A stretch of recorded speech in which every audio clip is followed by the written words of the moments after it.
Courtney. Hey, can you hear me okay? I can. Cool. I'm just getting a few things set up. So if you'll greet people as they come in, I'll make sure we're ready to go by 3:05. You got it. All right, thank you. Sure. Okay, wait. So let's see. We want to do.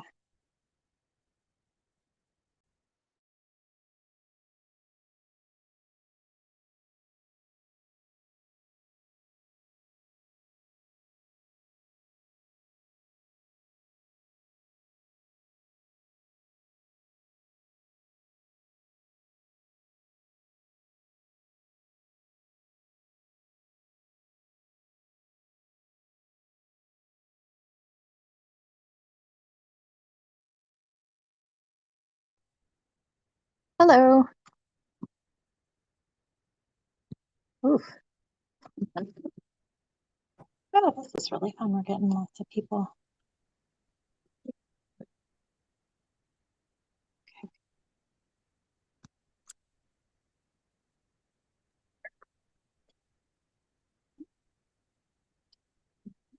We're going to give everybody about 5 minutes to join us, and we'll get started about 3:05.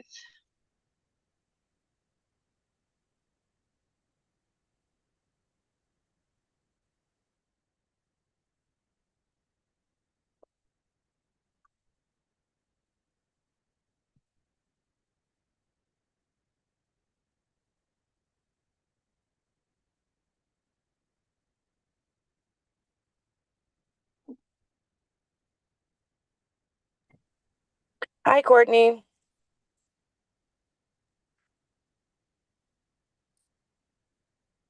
Hi, And how are everyone. you? How are you Good, thank today? you. Good. Happy to be here. I am traveling, so I'm parking right now and walking over to be at just outside of my car. We're having a little car issue right now, so forgive me. But I will be back. Jump on in like 2 minutes. Oh, you're good. We're going Okay, to give everybody about 5 minutes to jump on the Zoom before we start. okay, thank you.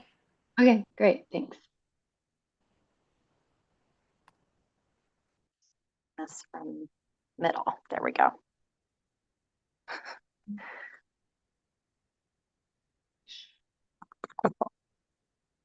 Hey, guys. Come on in and get Recording in comfortable. progress. Thank you. And then I do need to record.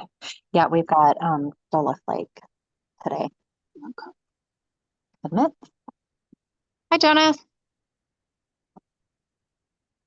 Hey, Jonas. Hello. How's your day going? Pretty good. How about you? Oh, fabulous. Pretty good start to the day. Yes.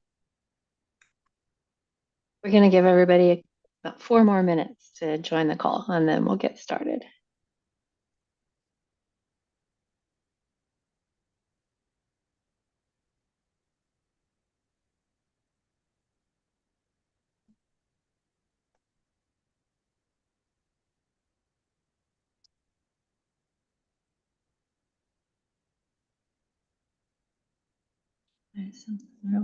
So how did the intern meeting go, Jonas?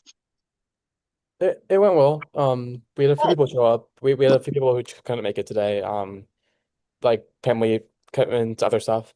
So it was a little bit of a smaller meeting today, but yeah, just give them the updates. Told them about the newest intern assignments that I just sent out. Everybody understood what they were doing, and yeah, pretty straightforward. Pretty not the longest meeting in the world, but no, not every week we have that many things to talk about. True.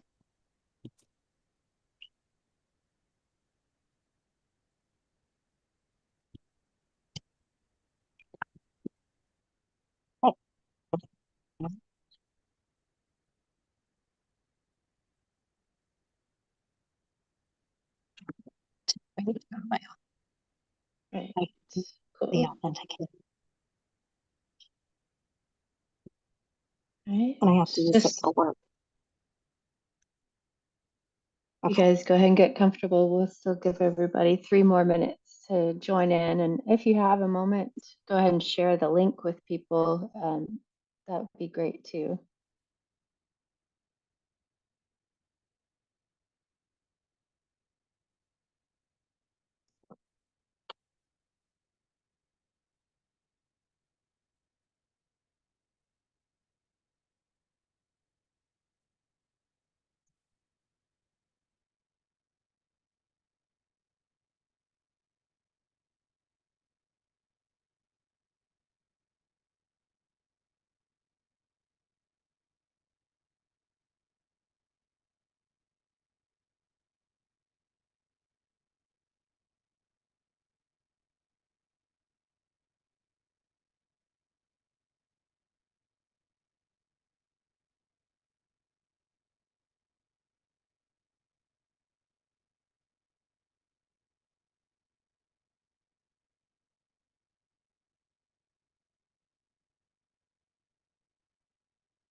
I still have a few more people joining us, so get everybody in here and then we'll get started.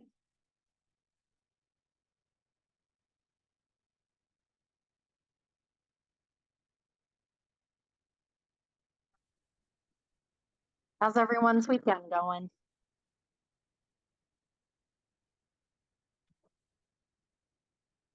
I'm enjoying the sunshine. Is anyone going to be watching the Super Bowl today? Yes. Yes, who are you rooting for? I don't really care. I'm just doing it for my friends. Okay. Yeah, that's why I'm in Fort Smith, is because our family has a Super Bowl party.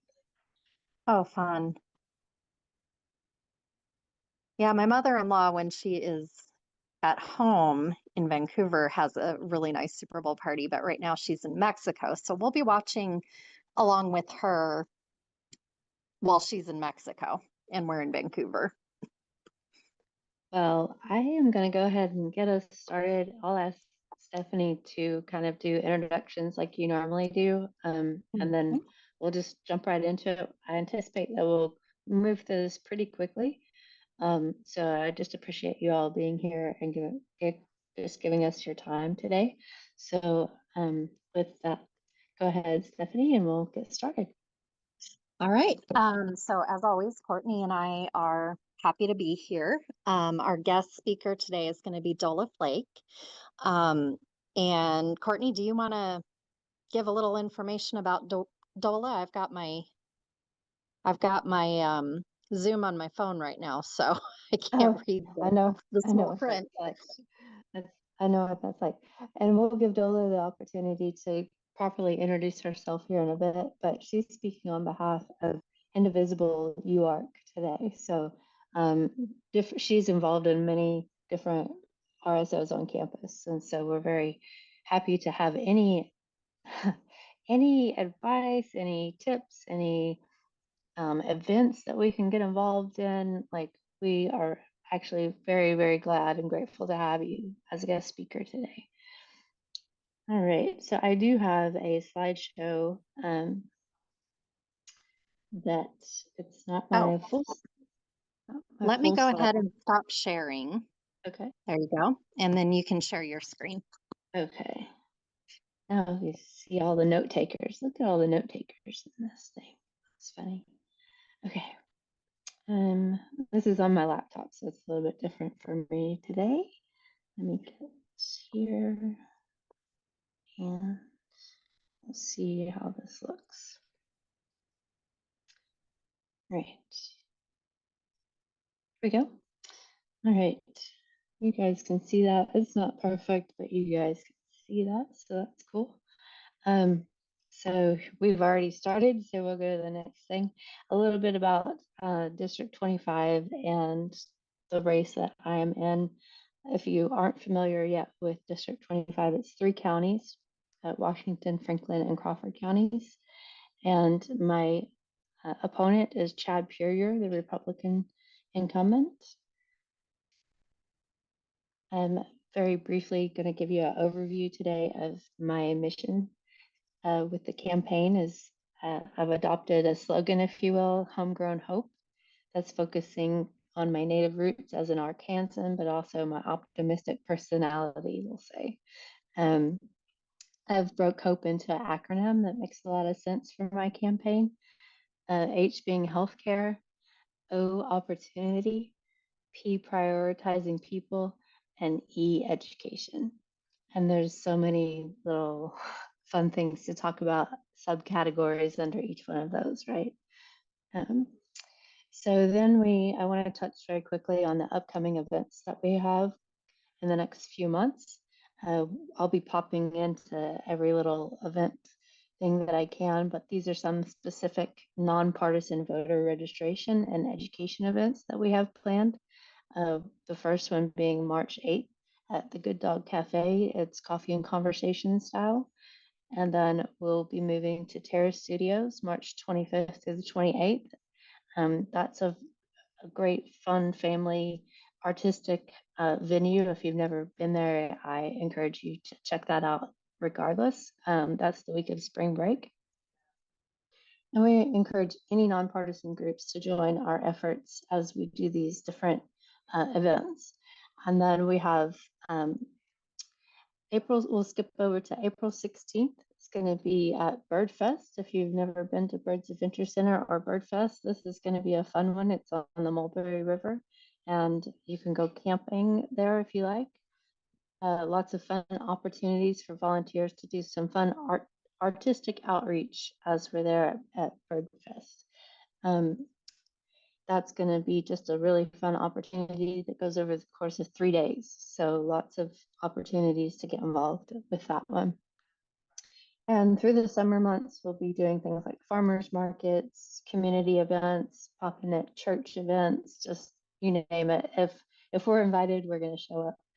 So you can keep those on your calendar and know that it's all part of our Grow the Vote efforts. It's a nonpartisan effort. It's not focused on my campaign, but rather helping everyone on the ticket to be successful. And then we have some deadlines. We're looking at February 17th being the next deadline or date to remember. Early in-person voting begins. So that's definitely something to keep on your calendar. And also February the 24th being the date that you would need to request an absentee ballot. And then March 3rd will be here before we know it. It's for anybody that has a primary, it's a big day.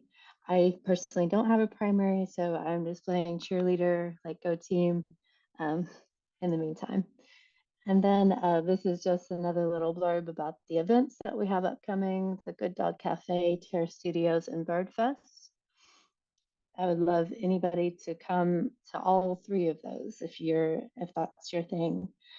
All right, and then this is just a fun little graphic of like different ways you can volunteer your time with the campaign, and just kind of a graph that shows what our goals are, the number of doors we'd like to knock on, and the number of phone calls we'd like to make.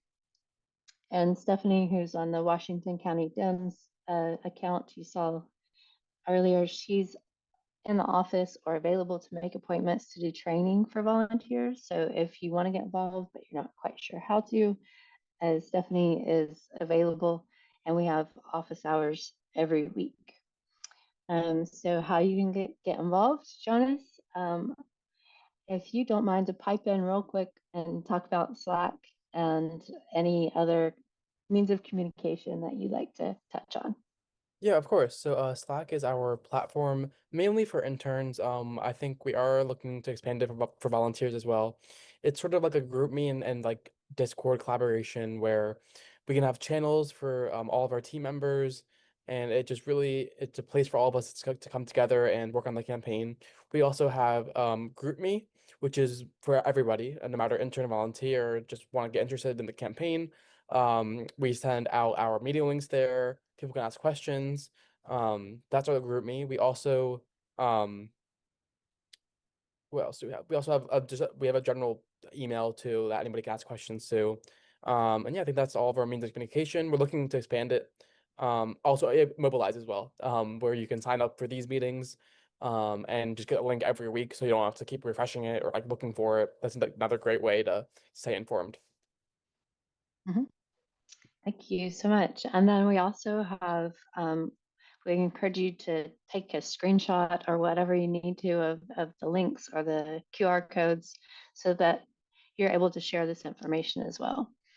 All right, so we're going to go ahead and move on to our guest speaker. I'm going to stop sharing my screen. And Dola, if you have anything you want to share on your screen, you're welcome to. Otherwise, the floor is yours. And please introduce yourself, not just for the people on the call, but it's being recorded. So it will be, we can put it on YouTube later on for people to learn about your efforts as well. Sure. Thank you, Courtney, and thank you everyone for being here. My name is Dola Flake, and I am a PhD student. I'm actually a candidate now at University of Arkansas, in public policy with an emphasis in social justice. So very interested in conversations around civic engagement and also more progressive left-leaning ideologies. And so on campus, I have several roles. And so today I just like to talk to you a little bit about, my perspective about the political climate on campus and just maybe some ideas and strategies that may be used to further engage campus as desired. And also just kind of give some of the things, I'm a millennial, so I definitely am learning frequently in the space of younger generations, the conversations that are more frequent. And it looks like you have some of the some representation for probably some of those voices already. So forgive me if I overlap, if let it be affirmation, if I'm preaching to the choir on anything. So but I hope that it's helpful. And I look forward to whether it be making phone calls or knocking on doors and supporting and working with you guys.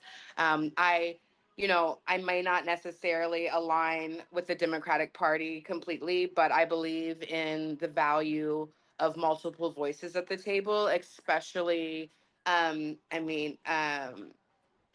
especially right now, the need for the Democratic voice to stand up. So, all right. So thank you for having me again. And some of the work that I do, I'm a master's level social worker. I've been doing street level grassroots advocacy work for some time now. I run a couple of platforms, one of them like Joplin for Justice, where I'm from. And also on campus, I act as the president of the Diversity Inclusion Student Council. We do have a lot of conversations around hot political topics. However, I have to be careful not to turn a mission completely political when that's not the mission of the RSO, which is why I'm so excited to be here on behalf of Indivisible UARC, which is a new RSO that is starting. We will be very intentional about having political conversations, but also bringing together voices from across different sectors that are interested in those more progressive ideologies and pressing those narratives. So some of the things that we're doing on campus is working towards more collective communication and developing sort of a hub that RSOs will be able to more effectively communicate based around advocacy work that we're doing. Um, so, uh, so one of the things I think that's important to know about campus is just the demographics of campus and how it, and so just kind of when you're gauging how beneficial might it be, who all are we who are we engaging whenever we enter that space. So it's important to know that about almost half of the university is Texas residents. And they are a fairly wealthy demographic. And so they are bringing their political views with them. And they also are becoming a majority voice. They already are in some spaces like ASG, really becoming at least as powerful as an Arkansas resident student's voice might be. So just keeping that in mind, that there is that barrier of we have a lot of people who are disengaged simply because they are not Arkansas voters. However, there is still a lot of opportunity to be engaged with students who are Arkansas voters and having those more progressive conversations. Um, so I think anytime you can get an opportunity to partner with an RSO, it's very beneficial. So obviously keeping look on the community calendar, and also I'm happy to be an ear if you guys are, wanting to know what's happening or more information about space that may is anyone here a U of A student? Yes, so Nicholas and Yes, are I'm both at a the U U of of A. A student. Yes. Yes, besides Courtney, I'm sorry, yes. Mhm. Okay, so then, and are you involved with any RSOs right now? Um, um, Primarily with Young Democrats, I would say. Yes. Well, I look forward to hopefully partnering with you. We have some big things coming up. One of them is we did a pre-No Kings protest. It was very last minute and pretty thrown together. However, it did what it needed to do as far as giving space for people to, kind of scream out, but also tell some of their stories and bring people together. And so we will be doing that again, but this time we have early promotion. We have partnerships with RSOs. We'll bring in a DJ, and maybe we're looking for some catering, all pending funding, of course. But the value of starting that RSO, as you would know, Nicholas and Courtney, is that there's a $12,500 that you gain access to host an event or pay for a speaker or whatever that might look like. And those events, when they're collaborative, like with the Young Dems, then you can really do big, bang, loud, um, whether it be because of who you brought in or that you had great food and music, whatever it is, there's these opportunities to create spaces that are very visible and loud on campus. So that's one of the ways partnering with an RSO is to learn who is having some of those conversations and engage them in that way for potential partnership.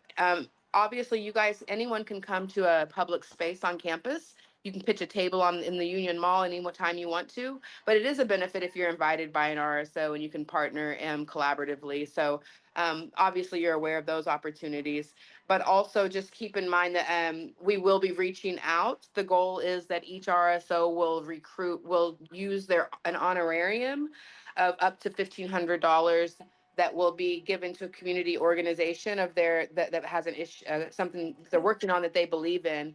And my envision, as I hope it comes, is that there are multiple community groups and also candidates wanting to, be in those spaces with students who are politically engaged. And so we're looking forward to that. As far as communicating with students, email isn't always the best unless the student is kind of, it depends on the student. It's often email is just not the best method. And what we found is Instagram is one of the better platforms.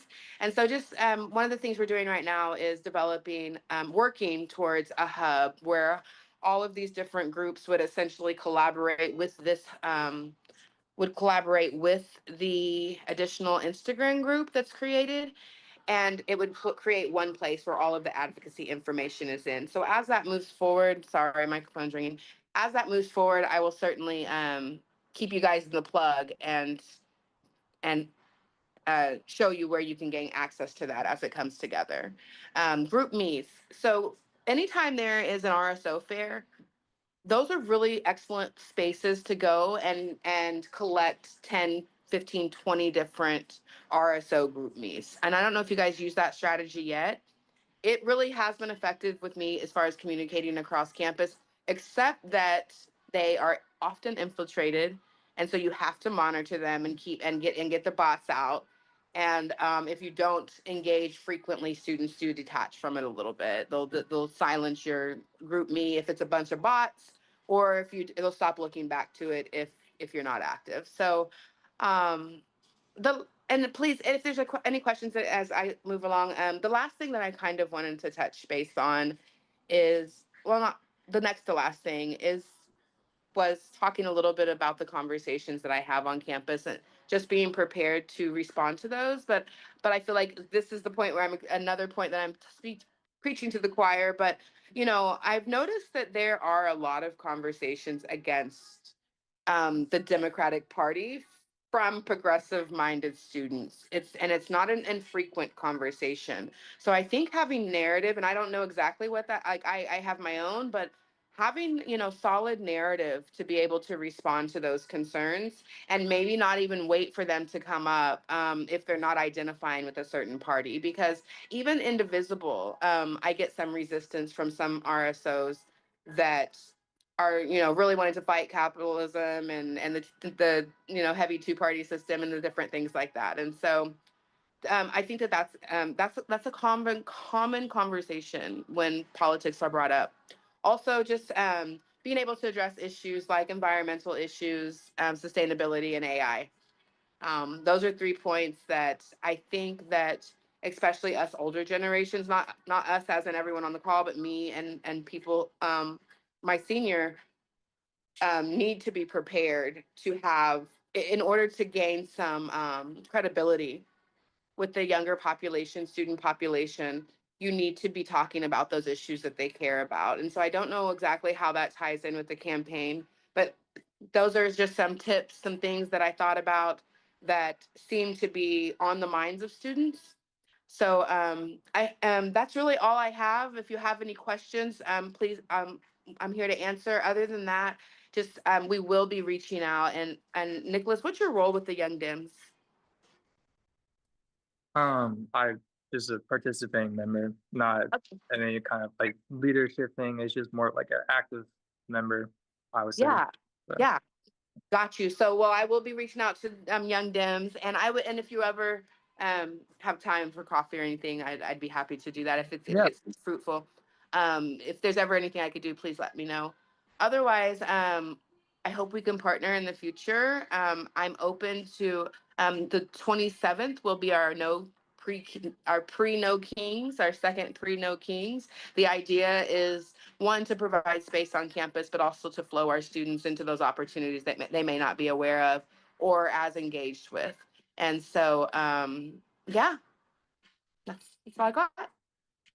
Awesome. Thank you. That's awesome. And I am happy to share any of those events on our community campaign calendar on our website. So whatever comes your way, send it my way and we'll get it out there. Does anybody have any questions before we head out for the Super Bowl? If I could just add one more thing that I didn't mention is that an example of partnership between community and RSOs. So we did a partnership with Indivisible, where they actually came in and did a weekend training. Well, they did one day there and one day somewhere else. But so providing space is something that I'm sure you're aware of, but that it can be beneficial is providing space in that way. But training opportunities, we've done one with CCN, which is the Climate Justice Network or something like that. Climate, I can't remember exactly. Anyway, so that's another way that we've been able to support, and even on weekends, access because of my role. I didn't mention, but I'm a graduate assistant for the Multicultural Center. So because of that role, I'm often able to get like weekend space that would require a staff to be present. So that's something just keep in mind as you're pushing out conversations and things like that. That's another benefit. Okay.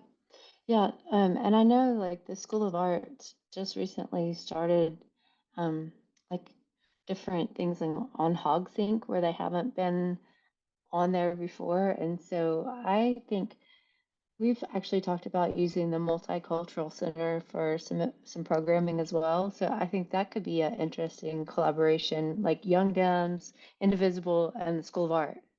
Like that sounds to me like a good time. Can we have like an artist protest event? Right? Yeah, they do the art rage types things, and Stephanie, who's also on the call, she knows how we can get in touch with the people that organize that. So I'm sure Stephanie's already planning it in her mind. So, All the plans. awesome. Well, anyone else have any thoughts or questions for today's meeting?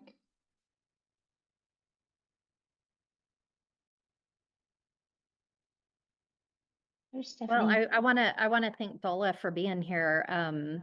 You know, we're going to have, I believe that this is being streamed live to YouTube, and you'll be able to use it. We'll send you a copy of the video. So, Yes, thank you so much. That was so much useful information, and like I'm gonna take it all and read the notes as it transcribes them for me because I'm gonna have to put it into like a plan of action, right? So I appreciate you just taking the time to meet with us today, so that we can like further connect our efforts. Absolutely. I look forward to finding out how to support a little more as I can jump in, and look forward to seeing this campaign grow greater than you can imagine. So, Thank you, well, thanks, guys. guys. All right, thanks, well, Dola. everyone. Bye, guys. Everyone, enjoy the Super Bowl. Be safe if that's your thing. If not, enjoy the rest of your Sunday evening. Thanks, guys. Okay, hang on. Okay. Let me give you Yeah. Oh, thank you very much. Oh, thank you for being here and. Oh, yeah, sorry. Oh, no, no, no. No, you're fine. You're fine. Okay. Hey, sorry. While that was going on, I was multitasking. Oh, yeah, I forgot about you, like being in the office physically. Yeah, yeah. So I've stopped the recording. Okay, cool. Let's see. JP, if you can hear me, you can stop the YouTube stream. Please and thank you. Yeah. But yeah, so we've got I got a flyer made for Lou, so got that going. Nice. Yeah. Well,